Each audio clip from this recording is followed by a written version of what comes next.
This arc has definitely been a handful of surprises and subverting of expectations, but the escalation and approach to these situations or to these things is very enthralling, captivating, and you don't necessarily expect it to happen, but you're hoping that something would. But then when you finally get it, it's a whole lot better than you could even imagine. I think a lot of people knew from the beginning of this arc that somewhere within it, Yuji and Mahito would have to confront one another. But I don't think anyone ever expected Mahito pulling out a brand new form. For a very long time, I personally wanted to see what Mahito has learned, what type of domain he would bring out, and even that was somewhat subverted and changed into this new transformation that we are witnessing currently. Something incredibly powerful and dangerous. Seeing Mahito learn, grow, evolve, adapt to whatever situation he is in is probably the most scariest thing that you can imagine, because not only is he one of, if not the most influential curses within the story that has a limitless amount of power being born from human hatred, his skyrocket into power domination and understanding of oneself, not only human but curse, is rather vicious. Don't get me wrong, any curse could easily be extremely powerful given enough hatred fueled into them, but with Mahito, human hatred is so prominent, it's so constant, and can easily rapidly expand in a matter of moments. Just imagine if something as sickening or bad as war or genocide was in play, two nations going at it with one another. The amount of hatred for the opposing forces fuels directly into Mahito. That is what he is born from, the hatred to another human being. So you can see why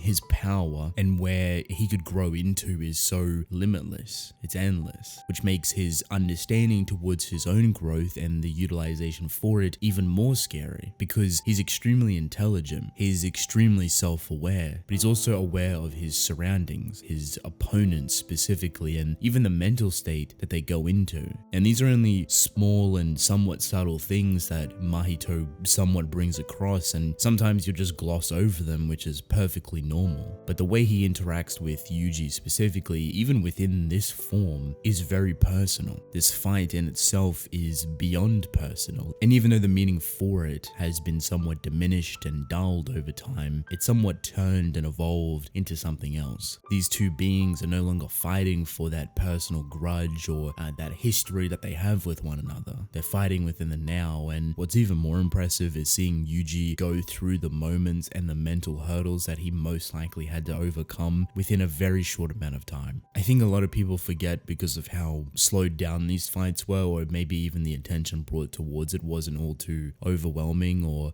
forthcoming, is that Yuji has witnessed a lot of different things. Just recently, he had some sort of a mini mental breakdown that was very self-enclosed and internalized, and it took him a little bit to truly bring himself back to make himself capable. By all means, Yuji isn't okay within these moments, but he is capable, and that's a very specific word to use because he knows if this person does not go unchecked, if he does not bring this person to a conclusion, the continuation of death and the result that he will bring further on is going to be 10 times worse than what Yuji is feeling now. So he's putting himself into a capable position, allowing him to fight even further and beyond his own mental capacities, really. And in that sense, it's extremely impressive. Yuji has witnessed and felt a lot of different things, and I'm excited to see how he responds to a lot of this stuff after the arc has actually concluded. How does he eventually respond to the Gojo situation? If the arc ends with Gojo still being sealed away, how does he go to express his emotions towards everything that he's experienced? He's on a very dangerous path right now, but when you're up against a person like Mahito, and this chapter itself basically just showcases all of it, you really have to be on your best performance, because Mahito does not hold back. This form is beyond anything we've seen for Mahito.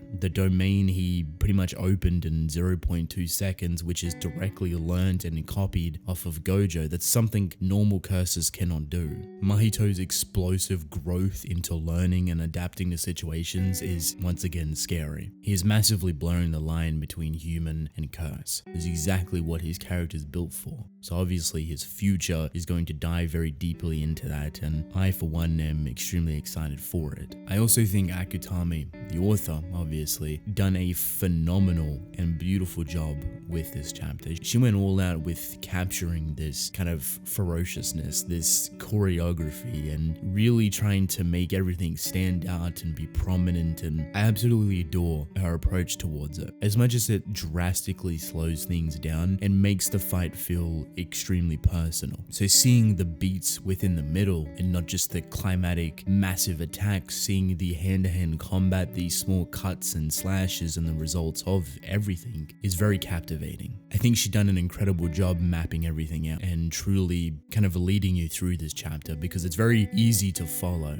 and you see the action and the result at the same time of both of these incredible people fighting. Yuji is progressively getting more injured. Mahito is progressively getting more injured. He copped a black flash as soon as he opened the domain, so even this state currently is probably not his strongest self. This is probably just a test trial from him. The reform and reconstruction of what this body represents in the future for him is only the beginning. At this point, Yuji realizes that the only way that Mahito is even going to stop is that if he can muster up a black flash on his own intuition, which they go to reference just to reinforce it, that actually hasn't been done before on Will. So Yuji wants to use all of his cursed energy to maximize it to its limit and put it into a black flash. Coincidentally enough, his feet are stuck into the ground, which is somewhat giving him a bit of leverage by the looks of it. I'm not sure if Akutami was trying to play it as a no turning back type situation, where this is what Yuji would have to do because he's stuck within the ground. It's almost like a specific mindset, because he can't move, because he can't do technically anything else. He either has to free himself and try and escape within this very small time frame, or put all of his power into an attack that could defeat Mahito, or at least defend himself for that time being. I like to think that is the mindset that Yuji had to put himself into, and this is just a situation to help bolster it, basically, allowing it to be fleshed out and thrive a little bit further. But once again, like I said, very minimalistic. It's very subtle. It's something that you probably wouldn't even think of, like, oh, his feet stuck in the ground, probably not a big deal. But the state of mind that Yuji is constantly fluctuating through, it probably makes a lot of sense that this is the only way that he could even pull out a black flash of such capabilities on Will, is because he can't do anything else. He is well and truly stuck. I guess it also makes his punch even more powerful because he's cemented and grounded to the ground, which to me seems like, at least at the end of this chapter when he's starting to do it, a direct reference to Gon itself, basically paying homage and respect towards him. I'd even go to the point that I wouldn't be surprised if Akutami took a lot of inspiration from the Chimera Ant arc for the Shibuya arc specifically. The Black Flash being an attack that's just very similar to Gon's is one thing, but I do think the way it was captured within this chapter specifically was paying homage to Gon, basically. With this, we get to the conclusion of the chapter, and we are face to face with pretty much the final confrontation, or the final attack, I should say, that's going to most likely bring this fight to a conclusion. And it definitely leaves you wondering on who's going to be the last one standing. Yuji's putting everything into this Black Flash that's going to be filled with all of his emotions, all of his cursed energy, everything that you can imagine, and it's pretty much the first time we've seen this for him. Mahito, on the other hand, is within a body or a form that's only just the beginning or the stepping stones for something even greater that he will become in the future, but right now he's currently injured. He's copped a lot of black flashes, and I guess just the dwindling down of both their physical and mental states within this iteration of the fight and the previous one, obviously with Todo taking a pretty massive loss, losing his arm and tanking a black flash directly from Mahito, but truly being the essence of a stubborn character that you cannot kill off. Todo is that person. It's like I can feel Mahito's anger and